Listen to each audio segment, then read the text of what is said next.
নমস্কাৰ সকলোকে স্বাগতম জনাইছো মোৰ ইউটিউব চেনেললৈকে এটা গুৰুত্বপূৰ্ণ বিষয় আলোচনা কৰি বিচাৰিছো আশা কৰিম আপোনালোকে ভিডিঅ'টো শেষলৈকে চাব আৰু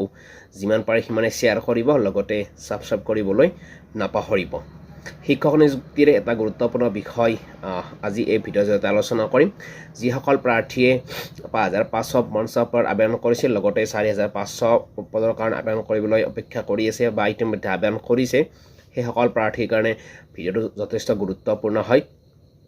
গতিকে ভিডিঅ'টোৰ জৰিয়তে সেই গুৰুত্বপূৰ্ণ ইনফৰমেশ্যনটো দিব বিচাৰিছোঁ যিহেতু যোৱা বছৰে ৫৫৫০ পদ শিক্ষা বিভাগে মুকলি কৰি দিছিল কিন্তু এতিয়ালৈকে যেহেতু মেৰিট লিষ্ট প্ৰকাশ হোৱা নাই তাৰ সমান্তৰালকৈ যেহেতু আকৌ ৪৫০০ পদ মুকলি কৰি দিছিল আৰু ৪৫০০ পদৰ বহু জল্পনা কল্পনা অন্ত পেলাই ৮ তাৰিখৰ পৰা আৰম্ভ হৈছে আবেদন প্ৰক্ৰিয়া ইতিমধ্যে আবেদন প্ৰক্ৰিয়া চলি আছে বহুতে আবেদন ইতিমধ্যে কৰিছে আৰু বহুতে কৰিব বাকী আছে আৰু হয়তো লাহে লাহে সকলোৱে আবেদন কৰিব এটা কথাটো হ'ল যেহেতু এই শিক্ষক নিযুক্তি 10 মেত দিয়া কথা আছিল বা অন্যান্য বিভাগৰো শিক্ষক নিযুক্তিৰ বা বেলেগ বিভাগৰো নিযুক্তি 10 মেত দিয়া কথা আছিল কিন্তু সেই নিযুক্তি প্ৰক্ৰিয়া এটা 10 মেত নহয় আজি মুখ্যমন্ত্ৰী ডাঙৰীয়া সংবাদমেল যোগে এটা গুৰুত্বপূৰ্ণ তাৰিখ ঘোষণা কৰিছে সেইটো তাৰিখ আপোনালোক নিশ্চয় জনাম আৰু সেই তাৰিখলৈ আপোনালোকে ৰখিব লাগিব আৰু ইতিমধ্যে এইটো বিষয়ত আপোনালোকক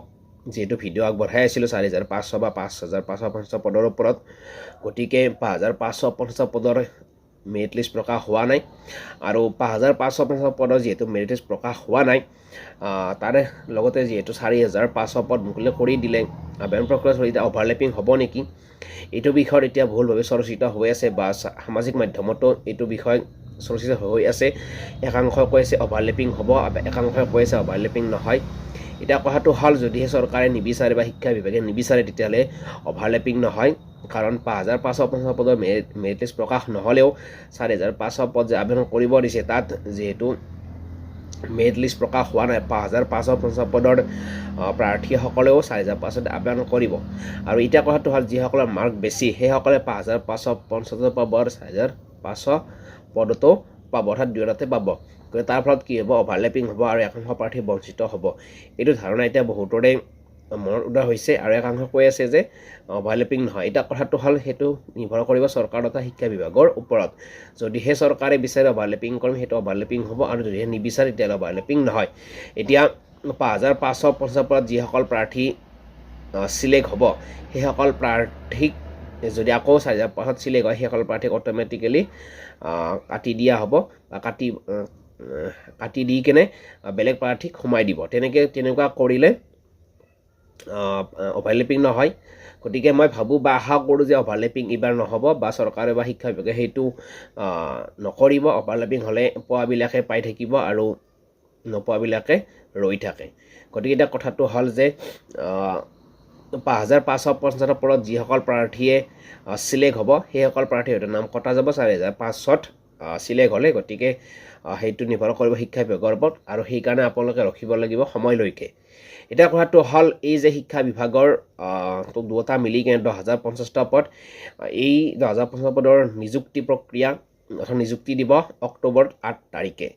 যিটো নেকি তাৰিখ ইতিমধ্যে মুখ্যমন্ত্ৰী ডাঙৰীয়াই ঘোষণা কৰিছে অকল শিক্ষক নিযুক্তিয়ে নহয় ইয়াৰ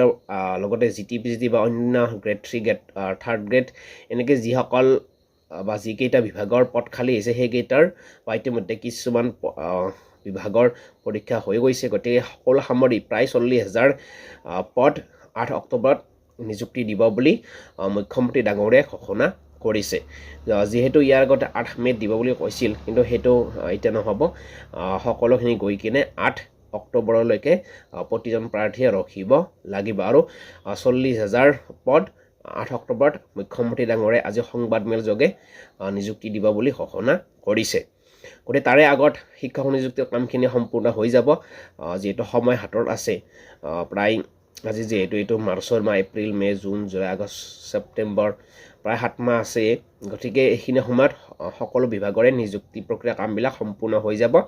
আৰু সকলো ঠিকে ঠাকে থাকিলে ৮ অক্টোবৰত মুখ্যমন্ত্ৰী ডাঙৰীয়াই নিযুক্তি দিব বুলি ঘোষণা কৰিছে হয়তো আৰু তাৰ পিছুৱাব নালাগে কাৰণ সেইফালে ইলেকশ্যনো আহিব হয়তো আৰু 8 অক্টোবৰৰ পিছত আকৌ পদ ওলাব পাৰে শিক্ষা বিভাগৰ গতিকে সেইটো সময়লৈকে প্ৰত্যেকে ৰখিব লাগিব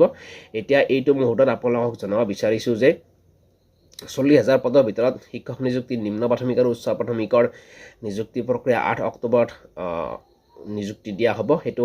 সংবাদমেল যোগে মুখ্যমন্ত্ৰী ডাঙৰীয়াই ঘোষণা কৰিছে গতিকে প্ৰতিজন প্ৰাৰ্থীয়ে সেই দিনটোলৈকে অপেক্ষা কৰিব লাগিব আৰু এইটো গুৰুত্বপূৰ্ণ ইনফৰমেশ্যন আপোনালোকক দিলোঁ আৰু এনেকুৱা ধৰণৰ ইনফৰমেশ্যন পাই থাকিবলৈ আপোনালোকে মোৰ চেনেলটো ছাবস্ক্ৰাইব কৰি থৈ দিব যাতে ভিডিঅ' দিয়াৰ লগে লগে আপোনালোকে সোনকালে ভিডিঅ'টো পায় আজিলৈ সামৰণি মাৰিছোঁ ধন্যবাদ জয় অসম